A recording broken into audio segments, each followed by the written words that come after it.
Hello mommies, मैं Jyoti Anand. Welcome back to my channel. आज का टॉपिक मेरे दिल के बहुत क्लोज है, क्योंकि जब भी हम सोशल मीडिया ओपन करते हैं, इंस्टाग्राम से लेकर यूट्यूब तक, हर दूसरे रील में फॉरेन फूड, फैंसी स्नैक्स और इंपोर्टेड पाउडर्स ही दिखते हैं। और इतना देखते ही हम सोचने लगते हैं हेल्दी मतलब expensive, imported and fancy. But moms, सच ये है कि हमारे इंडियन टॉडलर्स के लिए सबसे अच्छी चीजें हमारे घर के किचन में ही मिल जाती हैं, और ये बात साइंस भी सपोर्ट करती है। आज मैं आपको साइंस बैक्ड, डाइजेशन फोकस्ड और टॉडलर सेफ कंपैरिजन दूंगी, ताकि आप मिडिल क्लास मॉम के रूप में कॉन्फिडेंट फील कर सको और अपने बच्चों को बेस्ट देसी ऑप्शन दे सको बिना किसी गिल्ट के। मॉमीज, फॉरेन फूड हेल्दी होता है नो डाउट, बट बेस्ट होता है या नहीं, ये टोटली डिपेंड करता है डाइजेशन प्लस एडेप्टेबिलिटी पर। एक सिंपल साइंस फैक्ट समझो, हमारे टॉडलर्स का जो गट बैक्टीरिया है वो उन फूड के साथ ग्रो होता है जो हम घर में जनरेशन से खाते आ रहे हैं। इसको बोलते हैं फूड माइक्रोबायोम फेमिलियरिटी।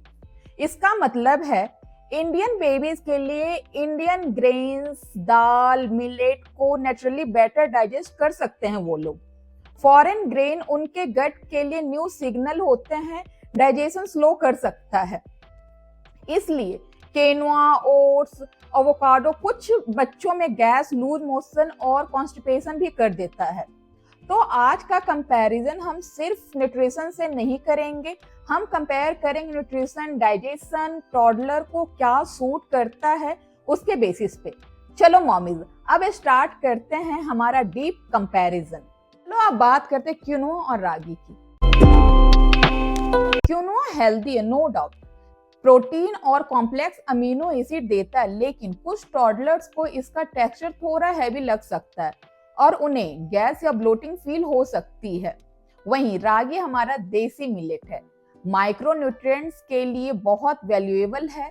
रागी कैल्शियम रिच होता है और इसमें आयरन कंटेंट भी अच्छा होता है। रागी का स्टार्च स्ट्रक्चर ऐसा होता है जो टॉडलर के लिए आसानी से डाइजेस्ट हो जाता है, इसलिए वीनिंग के दौरान रागी पोरेज बहुत कॉमन और यूजफुल है। रागी में एसेंशियल अमीनो एसिड जैसे मैथोनिन मौजूद होते हैं, जो टॉडलर के ग्रोथ के लिए इंपॉर्टेंट है, और प्रॉपर प्रोसेसिंग से मिनरल ऑब्जॉर्प्शन और भी इंप्रूव होती हैं। केनोआ ओकेजनली यूज के लिए ठीक है, फॉर वैरायटी डेली के लिए रागी पोरेज, डोसा या लड्डू सेफ और प्रैक्टिकल ऑप्शन है। चलो अब बात करते हैं इंस्टाग्राम की सबसे फेमस फ्रूट के बारे में, विच इज एवोकाडो। आज इसे कंपेयर करेंगे कोकोनट और देसी घी से।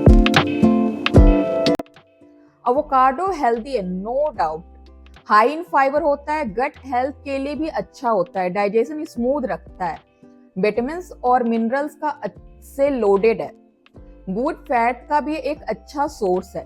पर ज्यादा फाइबर होने की वजह से कुछ बेबीज को हैवी लग सकता है, प्लस ये इंडियन ट्रेडिशनल डाइट का पार्ट नहीं है और इंडिया में तो ओवर प्राइस्ड भी है। टेस्ट पिकी टॉडलर्स को पसंद नहीं आता, सीजनल भी नहीं होता। एक पीस अप्रॉक्स 90 to 150 के बीच में मिलता है, जो कि मिडिल क्लास फैमिली को डेली बेसिस पे बच्चों को दे पाना प्रैक्टिकल नहीं है। पर अगर ट्रेडिशनल इंडियन फूड फॉलो करना चाहते हो तो घी और कोकोनट के अपने स्ट्रॉन्ग बेनिफिट्स हैं। इंडियन बेबीज के लिए घी और कोकोनट दोनों ही बहुत फायदेमंद होते हैं, क्योंकि ये हमारे ट्रेडिशनल डाइट हैं और लोकल क्लाइमेट को भी सूट करता है। Coconut ghee on the another hand यदि बात की जाए, डाइजेशन फ्रेंडली है, ब्रेन डेवलपमेंट फैट इसमें होते हैं, बॉडी इजीली ऑब्जर्व करती है इन्हें, कॉन्स्टिपेशन भी नहीं होता। कोकोनट में तो लॉरिक एसिड होता है, सेम फैटी एसिड जो ब्रेस्ट मिल्क में मिलता है। ब्रेस्ट मिल्क जैसा फैट प्रोफाइल कोई इंपोर्टेड फ्रूट नहीं दे सकता, पर कोकोनट देता है। एवोकाडो टेस्ट चेंज के लिए ओके है, बट घी और कोकोनट डेली हेल्दी फैट के लिए हमें यूज करना चाहिए। चलो अब बात करते हैं ओट्स वर्सेस दलिया। ओट्स सॉल्युबल फाइबर में रिच होते हैं, एडल्ट्स के लिए ग्रेट है, लेकिन टॉडलर में सॉल्युबल फाइबर थोड़ा स्टिकी स्टूल्स या चेंज इन स्टूल्स कंसिस्टेंसी ला सकता है। दलिया में सॉल्युबल और इनसॉल्युबल फाइबर का अच्छा बैलेंस होता है, जिससे गट मूवमेंट रेगुलर रहता है और कॉन्स्टिपेशन में भी रिलीफ मिलता है उन्हें। दलिया easy to cook, budget friendly और गट फ्रेंडली ऑप्शन है। दलिया का फाइबर बल्क फॉर्म करता है जो जेंटल तरीके से बाउल मूवमेंट को सपोर्ट करता है, इसलिए कॉन्स्टिपेशन प्रोन टॉडलर्स के लिए ऑफन बेटर चॉइस होता है ये। ओट्स आप वैरायटी के लिए ओकेजनली यूज कर सकते हो, नो डाउट अच्छा होता है, बट डेली यूज के लिए दलिया बेस्ट होता है। सॉफ्ट कुक करके आप बच्चों को दो, ये बेस्ट है। चलो अब बात करते हैं ग्रीन पाउडर्स की, इंपोर्टेड वर्सेस मोरिंगा। मार्केट में कई ब्रांडेड ग्रीन पाउडर्स अवेलेबल हैं, जैसे एस्प्रोलिना ब्लेंड, काले मिक्सेस, जो एक्सपेंसिव और प्रोसेस्ड होते हैं। टेस्ट मास्क करने के लिए इसमें फ्लेवरिंग ऐड करते हैं ये लोग। मोरिंगा पाउडर एक रियलिस्टिक देसी ऑप्शन है। Natural iron, calcium, vitamin A और एंटीऑक्सीडेंट प्रोवाइड करता है ये। थोड़ा सा यदि आप यूज करो तो टॉडलर को माइक्रो न्यूट्रिएंट बूस्ट करने में हेल्प मिल सकती है। मोरिंगा एक natural multi micro nutrient source है, जो अगर स्मॉल पिन से स्टार्ट किया जाए तो टॉडलर में आयरन और कैल्शियम को बहुत अच्छे से सपोर्ट दे सकता है। लेकिन हमेशा लो डोज से स्टार्ट करो और अपने डॉक्टर से प्लीज जरूर कंफर्म कर लेना। सेफ्टी के लिए स्टार्ट विथ हाफ और 1/4 टीस्पून फॉर स्मॉल चिल्ड्रेन, और वीक में सिर्फ 2 से 3 बार ही देना, ओवरडोज मत करना। चलो अब बात करते हैं ग्रीक योगर्ट वर्सेस घर की फेवरेट दही के बारे में।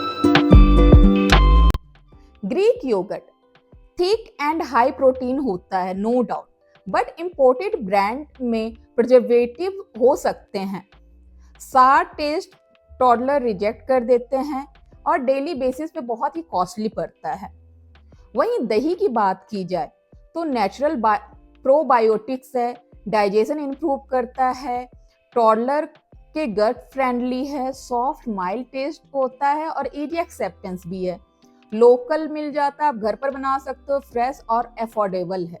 कर्ड कभी भी कोल्ड ना दें, रूम टेम्परेचर पर ही बच्चों को दें। चलो अब बात करते हैं super food powders versus homemade mix की। मार्केट के सुपर फूड पाउडर्स कन्वीनियंट तो लगते हैं, बट ऑनेस्टली वो काफी प्रोसेस्ड होते हैं और प्राइस भी काफी हाई होता है। लेकिन घर का बनाया हुआ मल्टीग्रेन मिक्स जैसे रागी, बाजरा, ज्वार, राइस और दलिया को थोड़ा सा लाइटली रोस्ट करके अच्छे से कंप्लीटली कूल करके ग्राइंड करके एयर टाइट कंटेनर में स्टोर कर दो। ये ज्यादा पावरफुल होता है, अफोर्डेबल भी है और सबसे इम्पॉर्टेंट, हम इंग्रेडिएंट्स को अपने हिसाब से कंट्रोल कर सकते हैं। जब हम ग्रेन्स को लाइटली ड्राई रोस्ट करते हैं तो इनका सेल्फ लाइफ इंप्रूव हो जाता है, फ्लेवर भी बेटर हो जाता है। बस ओवर रोस्ट मत करना, क्योंकि उससे कुछ न्यूट्रिएंट्स लूज हो सकते हैं। चाहे तो पिंच ऑफ मोरिंगा या ड्राई फ्रूट्स पाउडर भी आप ऐड कर सकते हो। बात करते हैं ब्लूबेरीज वर्सेस इंडियन जामुन के बारे में। ब्लूबेरीज एंटीऑक्सीडेंट रिच होती है, बट इंपोर्टेड होने के कारण प्राइस काफी हाई होता है इसका। जामुन वहीं देखा जाए तो हमारा देसी सीजनल बेरी है, इजिली अवेलेबल होता है, एंटीऑक्सीडेंट भी देता है और प्राइस भी काफी रिजनेबल होता है। जामुन में एंटीऑक्सीडेंट और पॉलीफिनॉल्स होता है, जो कि मेनी इंपोर्टेड बेरीज के बराबर बेनिफिशियल होता है, और सीजनल में तो ये सुपर इकोनॉमिकल ऑप्शन है। टॉडलर के लिए आप कट करके मैश फॉर्म में दे दो, बट जब भी दो आप स्मॉल पोर्शन से ही स्टार्ट करो। अब बात करते हैं विटामिन सी के सोर्सेज की। मल्टीविटामिन गमीज पॉपुलर हैं इन दोनों काफी, पर इनमें शुगर, आर्टिफिशियल कलर्स और सिंथेटिक न्यूट्रिएंट्स मिलते हैं। गमीज कन्वीनियंस के लिए है, लेकिन लॉन्ग टर्म चबाने वाली चीज टॉडलर को एवरी डे नहीं देनी चाहिए, वो भी बिना किसी डॉक्टर की सलाह के बिना। वहीं यदि बात की जाए आंवला नेचुरल विटामिन सी का सोर्स है, फाइबर और पॉलीफिनॉल्स भी देता है, आंवला को फ्रेश, ड्राई या फिर चटनी फॉर्म में यूज किया जा सकता है। आंवला में नेचुरल विटामिन सी होता है जो फूड मैट्रिक्स के साथ आता है। इससे ऑब्जर्प्शन और गट बेनिफिट दोनों मिलते हैं। आंवला का पाउडर थोड़ा हीट स्टेबल रहता है compare to some pure vitamin C formulation. चलो मोम, अब बात करते हैं ग्रीन्स की। ब्रोकली या हमारी लौकी। ब्रोकली का नाम सुनते ही सब बोलते हैं सुपर फूड। एंड हाँ, न्यूट्रिएंट्स अच्छे होते हैं, no doubt. Vitamin C, fibre सब कुछ अच्छा होता है।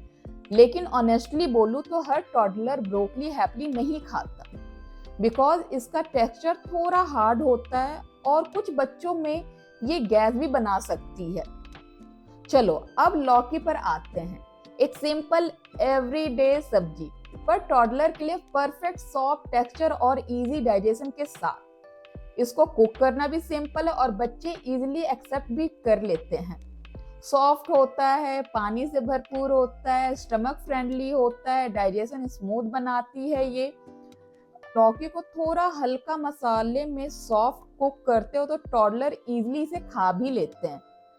और हमारी लोकल ग्रीन्स जैसे लौकी, टिंडा, पालक, मेथी जब अच्छे से कुक की जाए तो माइक्रोन्यूट्रिएंट्स भी मिलते हैं और टॉडलर टमी के लिए बहुत जेंटल होती हैं ये सब्जियां। ये न्यूट्रिएंट्स प्लस डाइजेशन का परफेक्ट कॉम्बो है जो ब्रोकली में हर टॉडलर के लिए गारंटी नहीं देती। डेली के लिए आप लोकल सब्जी, लौकी ये सब खा सकते हो और वैरायटी के लिए आप ब्रोकली यूज करो, उसे अच्छे से कुक करके, कोई प्रॉब्लम नहीं है। तो मॉम्स, अगर आज का वीडियो आपको थोड़ा सा भी क्लैरिटी, कॉन्फिडेंस या रिलीफ दिया हो तो बस याद रखो, हेल्दी पेरेंटिंग का मतलब प्रेशर नहीं होता, बैलेंस होता है। हम सब अपने बच्चों को बेस्ट ही देना चाहते हैं, बट बेस्ट का मतलब इम्पोर्टेड, फैंसी, एक्सपेंसिव होना बिल्कुल जरूरी नहीं है। बेस्ट का मतलब होता है जो उनका टमी समझ सकता है, डाइजेस्ट कर सकता और लॉन्ग टर्म बेनिफिट दे सकता है। और वैसे भी हमारा घर की दाल रोटी, घी, कोकोनट, दलिया, कर्ड, रागी ये कोई नॉर्मल फूड नहीं है, ये थाउजेंड्स ऑफ ईयर्स से सुपर फूड हैं। मैं हमेशा कहती हूँ ट्रेंड्स बदलते रहते हैं पर साइंस प्लस ट्रेडिशन का जो कॉम्बिनेशन वो कभी फेल नहीं होता। और मॉम्स, चेंज ऑफ टेस्ट भी जरूरी है, एक्सपोजर भी जरूरी है। सो आप अपने बच्चों को कुछ भी दे सकते हो, कोई प्रॉब्लम नहीं है। लेकिन डेली बेसिस पर आपके बच्चे के लिए आपका घर का सिंपल खाना बेस्ट है, ये बात याद रखना। अगर आपको ये वीडियो कंपेयर किया हुआ अच्छा लगा हुआ, हेल्पफुल लगा हो तो प्लीज कमेंट में मोर साइंस बैक वीडियो ज्योति लिखना ना भूले, क्योंकि मैं सच में चाहती हूँ कि ऐसे वीडियो और लाऊं जो हर मम्मा को सही इंफॉर्मेशन दे सके, बिना किसी प्रेशर का, बिना किसी गिल्ट का, बिना किसी कंफ्यूजन का।